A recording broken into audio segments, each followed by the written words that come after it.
ஆமா, எந்த மாதிரி பொண்ணு எதிர்பார்க்குறீங்க நீங்க? பொண்ணா இருந்தா போதும். பொண்ணா இருந்தா போதும். இவரு பையனா இருப்பார், அவ்வளவுதான். என்ன அப்படிதானே? அப்படிதானே. விரைவில் உங்களுக்கு திருமணமாக வாழ்த்துக்கள். நன்றி. அதாவது கல்யாணத்தை நிறுத்தக்கூடிய சொந்தக்காரனை கூட வச்சுக்கிட்டாங்க.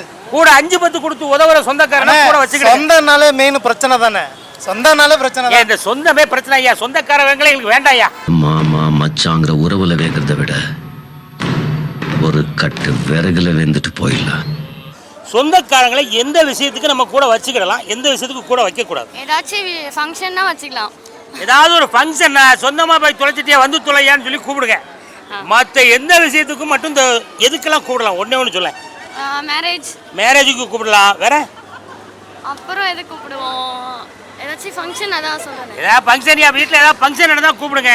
ஆமாம், எதுக்கெல்லாம் கூட வைக்கக்கூடாது பாப்பா. முக்கியமாக இந்த விஷயத்துக்கு மட்டும் சொந்தக்காரனை மட்டும் கூட வச்சுக்கிறாங்க அப்படின்னா எது சொல்லுவீங்க? பொண்ணு பார்க்கும் போது இங்கே தாயா இடிக்கி எல்லா பக்கமே. ஆரம்பத்தில் நம்ம நிகழ்ச்சியில் கோபின்னு ஒருத்தர் பேசினார்ல, இப்போ நம்ம உன் பேர் நம்ம பவானி. கோபியில் ஆரம்பிச்சு பவானி, கோபி பவானி எல்லாம் பக்கம் பக்கம் தானே. ஆமாம், கோபி பவானி, ஈரோடு, அந்தியூர் எல்லா பக்கமும் இதே சொந்தக்காரங்களை பாதிக்கப்பட்டவங்க நிறைய இருக்காங்க ஐயா. இல்லை சத்தம்